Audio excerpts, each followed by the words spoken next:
시청자 여러분 안녕하십니까? 시청자 여러분, 패스트트랙법 처리를 둘러싸고 여야 간 극한 대치가 계속되고 있습니다.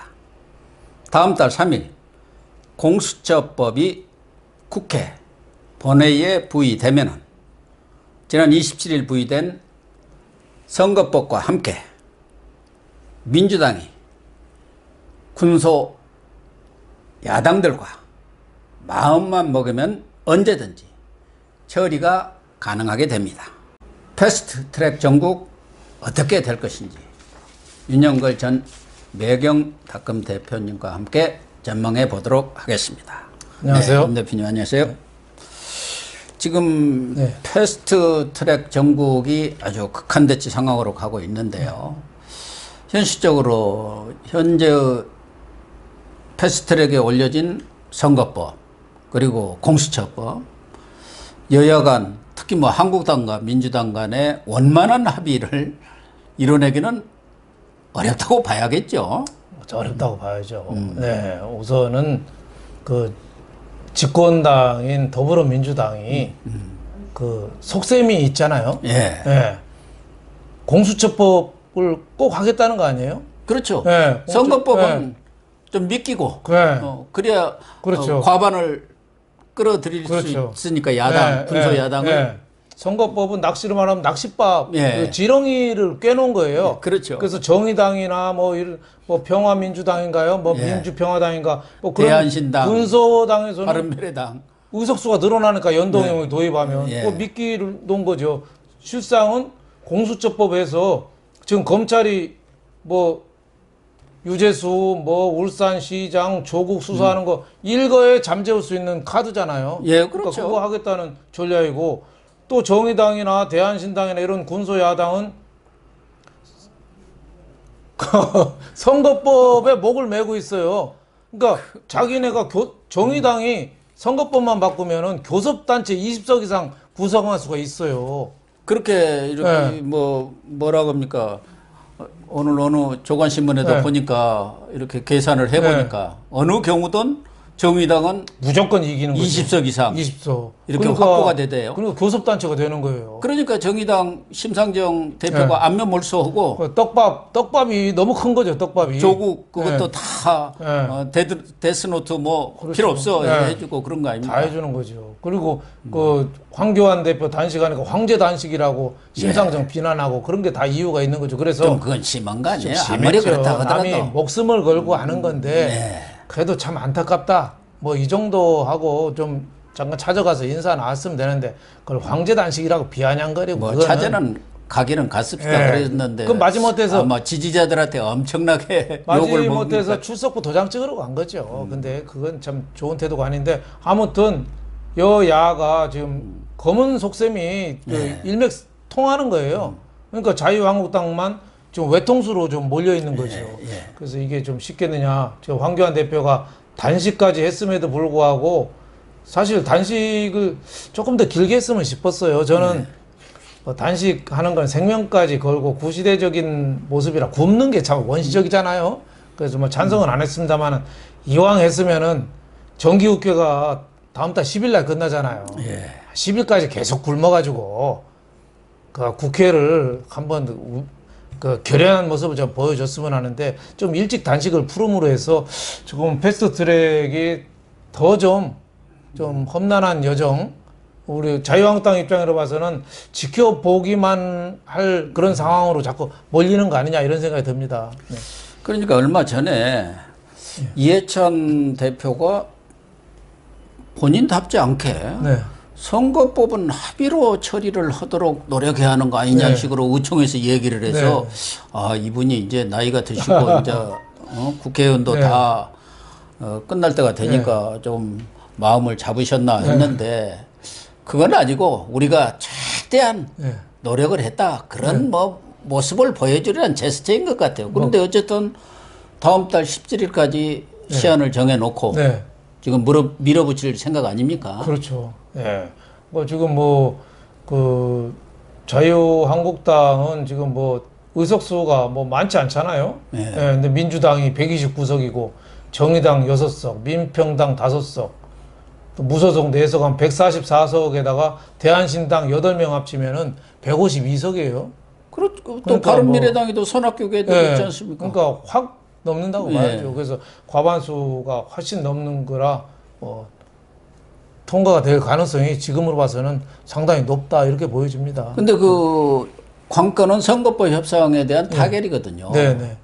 그래서 지금 올려진 패스트트랙에 올려진 그런 것대로 지역구 125, 네. 비례대표 75석에는 지금 어느 당도 네. 민주당 내에서까지도 그건 안 된다. 28석이 줄어들면 내 지역구가 지금 날아가게 생겼는데 뭔 소리냐. 그렇죠. 난리가 이렇게. 나는 거죠. 예. 네. 특히 민주당의 호남 의석이 많이 날아가거든요. 그래서 결사 반대 아닙니까? 그렇죠. 박지원이는 지금도 네. 10% 늘려야지 그렇죠. 정수를 민주당이 총대를 매라 예. 뭐 지금 그러고 있지 않습니까? 예. 그래서 지금 뭐 제일 유력하게 나오는 게 이제 뭐 한 50석 정도? 예. 예. 이게 지역 비례대표 50석? 3석 늘리는 거예요. 그렇죠. 지역 50석, 250석, 비례 50석 정도에서 지금보다 비례를 한 3석 정도 늘리고 그 대신에 연동형은 도입하자. 예. 근데 일단 연동형만 도입을 하면 정의당은 뭐 한 20석은 하는 거거든요. 그 예. 어디서 그 시뮬레이션을 예. 해보니까 예. 이익을 한국당이 완전히 한 열 몇 석이 날아가 예. 버리더라고요. 한국당이 제일 어떤지 피해자죠. 그리고 예. 정의당은 한 20석 하는 데다가 더불어민주당하고 같이 손잡고 갈 거잖아요. 당연히 그러면 과반이 넘어버리더라고요. 과반이 넘으니까 어떻게 보면은 선거법도 이게 독재로 가는 길이죠. 그리고 선거법만 지금 굉장히 중요시하는데 공수처법이나 검경 수사권도 진짜 중요한 거거든요. 더 중요한 것은 예. 지금 공수처법입니다. 그렇죠. 뭐 검경 예. 수사권은 어느 정도 협상을 예. 통해서 정리가 될 수가 있는 네, 거고 네. 또 기소권과 수사권을 다 같이 갖는 것은 바람직하지 그렇죠. 않다는 게 네. 세계적인 추세거든요. 그렇죠. 그런데 이 공수처법은 어떻게 보면 게슈타포법이라니까요. 그렇죠. 예. 예. 우리 지금도 대통령이 뭐 못 하는 일이 뭐가 있습니까? 다 하는데 거기다가 딱 이제 칼자루까지. 그렇죠. 예. 그러니까 그 공처장도 다 임명하고 예. 그 수사관은 민변 출신 갖다 놓고 그러면 뭐 예. 꼼짝 말하죠. 예. 판사 어디다 대고 예. 재판 제대로 해. 잘못하면 직무유기야. 그러니까 월권 뭐. 대통령 마음대로 다 하는 거죠. 그 이코노미스트지에 영국 이코노미스트라는 잡지에 독재로 가는 4단계가 나왔다잖아요. 예. 첫 번째로는 위기 때 카리스마 지도자가 등장한다. 뭐 촛불 혁명을 이후로 카리스마 있는 지도자가 우리도 등장했잖아요. 대통령. 그 두 번째는 계속 적을 만든대요. 적폐청산 하면서 계속 타도할 적을 만들고 세 번째로는 사법부, 언론, 군을 장악한대요. 지금 공처법도 이거 사법부, 그거죠. 언론, 군 모두 공직자까지 공수처를 통해서 완전 장악하겠다는 거죠. 예. 그리고 청와대를 향해서 수사를 좁혀오는 검찰을 무력화시키겠다는 거거든요. 굉장히 의미가 있고 마지막으로 하는 게 선거제 개편이랍니다. 독재를 공고히 하기 위해서. 그런 의미에서 지금 패스트트랙 3법은 굉장히 위험한 법이라 홍준표 대표가 예전에 그런 얘기했어요. 선거법 협상을 해서 공수법은 주자. 이것도 굉장히 위험한 얘기 아닌가 싶어요. 위험한 얘기가 네. 아니라 정말 홍준표 대표가 나이가 이제 많이 들었나? 나보다는 한참 아래인데 그런 생각까지 들더라고요. 네. 저는 사실은 홍준표 대표가 말은 험해도 네. 막말 뭐 이러상한 얘기해갖고 좀 네. 뭐 국민들로부터 네. 밉상이 됐습니다만은 제가 이렇게 보기에 네. 경험한 바로는 정치적인 감각이라든가 네. 판단 능력 네. 이런 것은 사실은 웬만한 정치인들은 족탈불급일 정도의 예리한 분석력과 그렇죠. 판단력을 갖고 있는데 네. 이번에 공수처법은 내주고 선거법만 이렇게 협상을 통해서 해결하면 되지 않느냐 이런 얘기를 제 양반이 우리 얘기로 그러다간 다 뺏기는 저분이 어떻게 그런 말을 할 수가 네. 있냐. 다 뺏기는 거죠. 차라리 선거법을 내주고 공수처법은 안 된다고 그래야지. 그렇죠. 네. 선거법은 어떻게 협상이 가능해요? 네. 선거법도 제가 보기에는 연동형 연자도 저는 들어가면 안 된다고 봐요. 그건 불합리한 거잖아요. 예, 정의당 이런 데로 도와주는 법이잖아요. 그런 그 객관적이지 못한 그런 선거법을 그것도 용인할 수도 없고 또 그 공수처법도 저는 독재를 가는 길을 열어주는 거기 때문에 그것도 저는 안 되고 그건 자유한국당이 여기에 대해서는 의연한 자세로 저는 싸워야 된다고 봅니다. 두 법이 네. 뭐 어떤 형식으로든 강행 처리가 되면은 제가 볼 때는 보수 세력이 네. 뭐 괴멸되는 것은 말할 것도 없고 여야 간 정권 교체는 이제는 영원해진다. 그렇죠. 친문 정권이 그렇죠. 문재인 정권이 계속 지속된다. 그렇죠. 저는 그렇게 보는 거죠. 그렇죠. 지금 뭐 정의당도 그렇고 민주평화당도 그렇고 대한신당 뭐 손학규 대표 있는 또 바른미래당 이런 데도 잠재적인 다 더불어민주당의 그 옆구리 차지하고 있는 데잖아요. 네. 뭐 어떻게 해갖고 총리라도 한 자리에 네. 할까 하는 사람들 네. 아닙니까? 네. 그 손학규, 박지원 다. 그렇죠. 그러면은 유사시에 지금대로 간다면은 국회의원 300석 중에 자유한국당 한 100석 차지하고 나머지 여당과 여당 주위에 있는 당이 한 200석 가지는 거예요. 그러면은 마음대로 다 하는 거죠.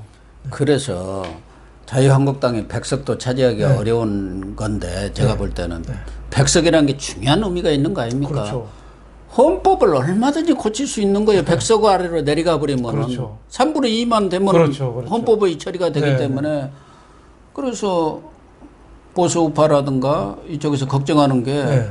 이제는 뭐 일반 법 이거 처리가 문제가 아니고 헌법까지도 개정을 해서 현재의 자유민주 그렇죠. 체제를 이상한 무슨 사회주의 네. 체제로 바꾼다든가 남북 간에 낮은 단계의 무슨 연방제 비슷한 그렇죠. 거로 간다든가 이렇게까지 가는 거 아니냐. 네. 그럴 이렇게 가능성도 지금 많이 우려들을 하고 있는 거 아닙니까? 네, 굉장히 좀 위험한 사태까지 얘기되기 때문에 이번에 황교안 대표가 단식까지 한 거는 그만한 의미가 있다고 봐요. 그저만큼 처절하니까 네. 가만히 있다가는 다 뺏기게 생겼고 뭔가 해야 되는데 할 수 있는 건 없고 다 사실은 뭐 야당보다 한국당보다 결사투쟁을 하는데 투쟁할 방법이 별로는 투쟁은 없어요. 없죠. 예.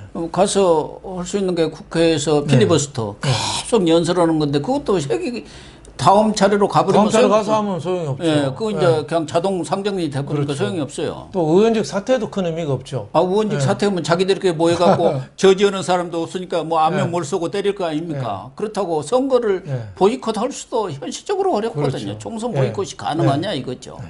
그렇기 때문에 황교안 대표가 마지막 수단으로 자기 몸을 바친 거 아니겠습니까? 그렇죠. 그런 의미에서는 뭐 높은 평가를 좀 해야 되는 거 아니냐 하는데 지금 단식 이후에 뭐 얻은 게 없잖아요. 예, 패스트 트랙 관련해서도 뭐 조만한 양보도 얻은 게 하나도 없거든요. 그래서 이제부터 뭔가 얻어내기 위한 협상을 위한 싸움은 진짜 이제부터다 이런 생각이 좀 듭니다. 저는 선거법은 경우에 따라서는 협상이 저는 가능하다고 봅니다. 네, 네. 지금 연동형이라도 100% 50%가 아니고 한국당에서 일부 생각한 것처럼 20% 네. 그냥 연동형이라는 이름만 예. 그것도 체면이 있으니까 그 정도면 집권당. 협상할 소지가 있겠죠. 예. 네. 그러면은 뭐 몇 석 차이가 없어요. 그렇죠. 한국당이. 네. 지금처럼 뭐 열 몇 석이 줄어든다는가 하는 거 아니고 한 2, 3석 뭐 이런 정도 차이뿐이 없기 때문에 그건 또 가능한 거 아닌가. 그건 뭐 협상의 여지가 있다고. 다만 봅니다. 공수처는 이건 안 된다. 네. 저는 하나는 공수처도 가능하다는 것은 그러면은 공수처를 제대로 좀 고쳐가지고 조국도 그 불합리한 게 많다고 어쩔 실토 그렇죠. 그러면 이번에 이 정권에서는 적용하지 말고 자기 정권에서 하자. 그렇죠. 아 그러면 누가 집권할지 모르잖아요. 그렇죠. 자기 정권에서 하고 예, 그때부터 발효를 자기 그렇죠. 정권으로 넘기자. 공수처장 임명도 대통령이 말고 국회에서 네, 하도록 네, 하자. 네. 뭐 이 정도만 해도 그건 타결의 여지가 있는 거죠. 그러니까요. 네, 네. 그러니까 공수처장이라든가 공수처 그 검사들 그런 임명에 대해서 세부적으로 좀 조정할 거 있으면 조정을 하고 우선 이 정권에서 그걸 법안을 만들었다고 해서 이 발효를 시키지 말고 다음 정권에 대선 이후로 미루자. 그건 굉장히 좋은 아이디어 같습니다. 저는 그렇게 했으면 좋겠어요. 당연히 이건 타결되는 그렇죠. 거고 선거법도 연동형 비례 비율을 한 20, 30%로 낮춰버리면은 이 정의당이 그냥 이렇게 앉아서 그저 주워 먹는 그런 일은 없어요. 그렇죠. 그리고 그 민평당이다든가 뭐 대한신당, 바른미래당 별 득이 없습니다. 그렇죠. 한두 석도 차이가 없어요. 그렇죠. 예. 그렇게 되면은 또 뭐 타협의 여지가 충분히 있지 않느냐 생각이 됩니다. 네. 또 정의당이 뭐 비례대표 투표에서 좀 얻는 게 다음 선거에서 그게 많이 줄어들 수도 있어요. 지금 저렇게 지금 왔다 갔다 나가면은 많이 국민들이 했거든요. 지금은 뭐 한 예. 7%에서 한 10% 됩니까? 그 정도 되죠. 근데 2, 3% 떨어질 수도 있어요. 아니, 정당 지지율이. 조국 같이 그 험 많은 인간에 대해서 도저히 평균적인 인간이라고도 볼 수 없는 위선적이고 사이코패스적인 사람을 지지한 당 아니에요? 예. 그게 무슨 명분이 있겠습니까? 그건 저는 국민들이 그건 가만히 안 놔두리라고 봅니다. 그래서 금방 말씀하신 대로 연동형 비례도 비율을 좀 낮추면은 그건 뭐 협의할 소지가 상당히 있지 않느냐 생각돼요. 그리고 그 보수 쪽에서도 또 뭐 우리 공화당이라든지 좀 뭐 작은 정당들이 또 혜택을 좀 볼 수도 있어요. 예. 네. 그런 의미에서 좀 어느 정도 타결을 좀 볼 수 있으면 봤으면 좋은데 저 더불어민주당이 그 공수처에 대한 문재인 욕심, 네. 예?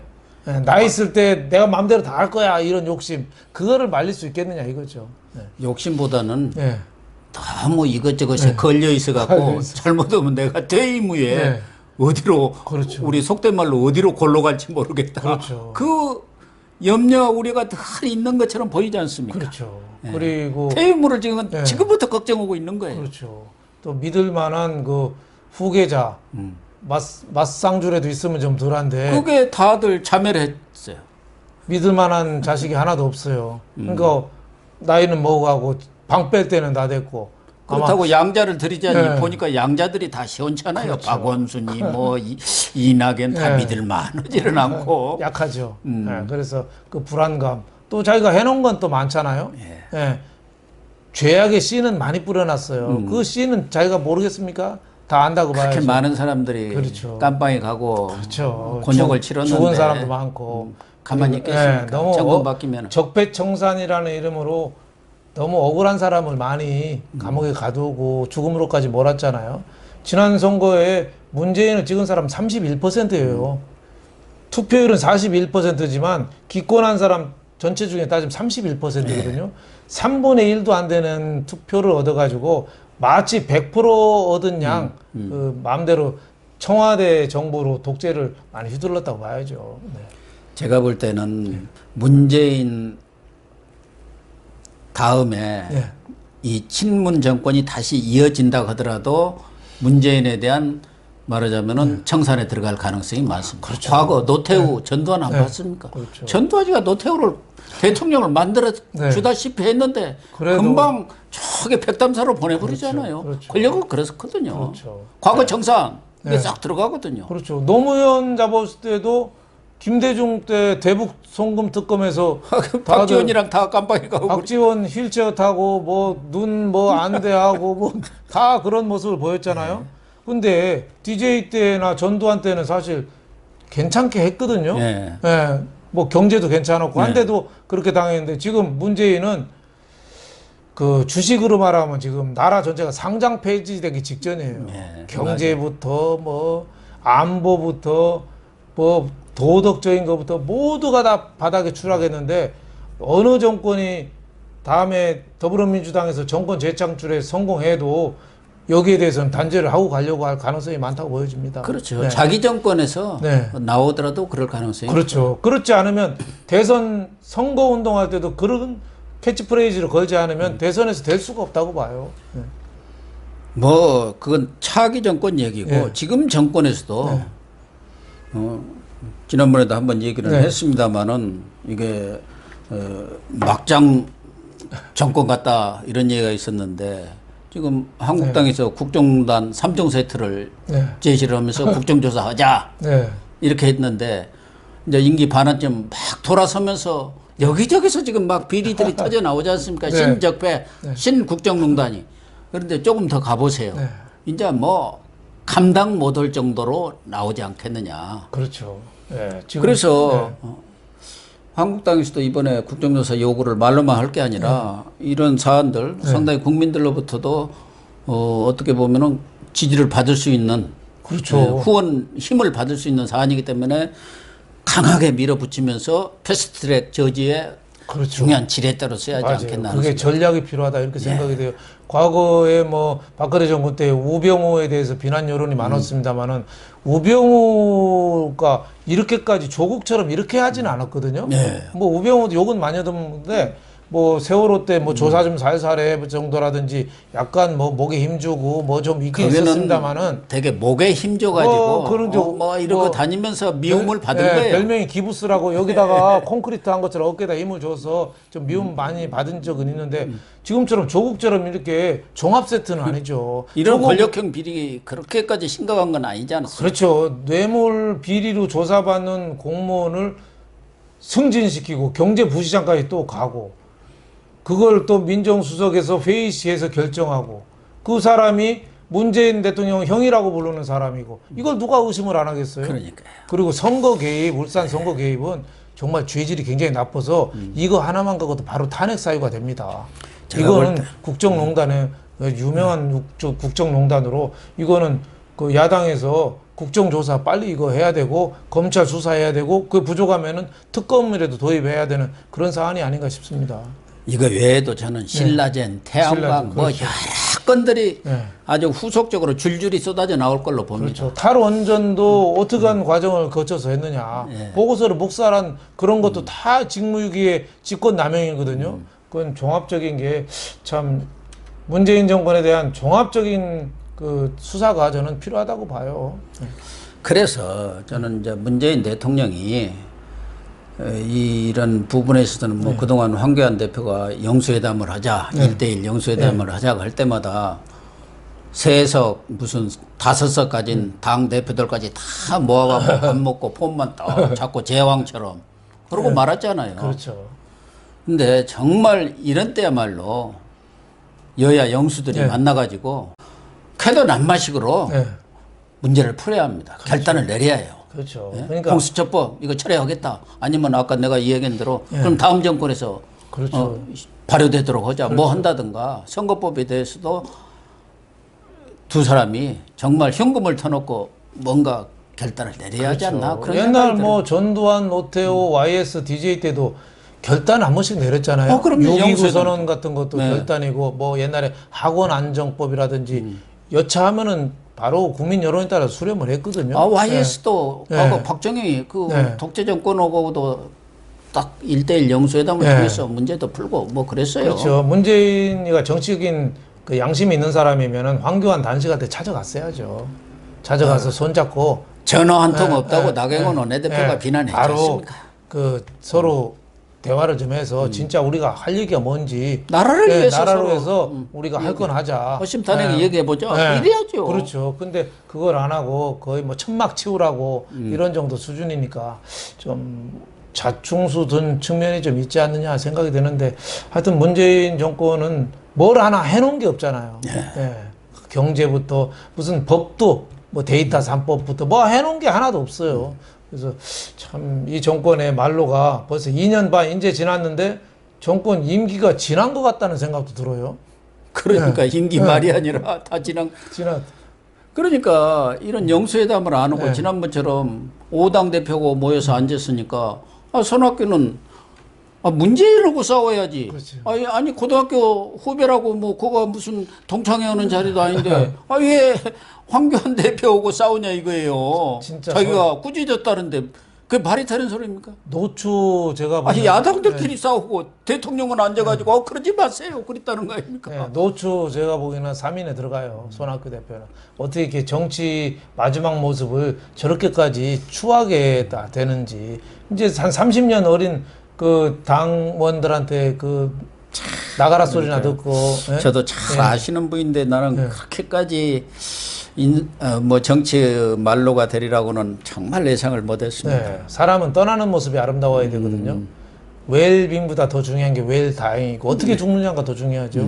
만나는 것보다 헤어지는 게 더 중요하고 정치도 입문했을 때보다 아름다운 모습으로 퇴장하는 게 더 중요하죠. 이 나라 민주주의에서 뭐를 할 건가 이거를 생각하고 퇴진해야 될 텐데 나 있을 때 한석이라도 더 얻어가지고 뭐 하나 해볼 거야.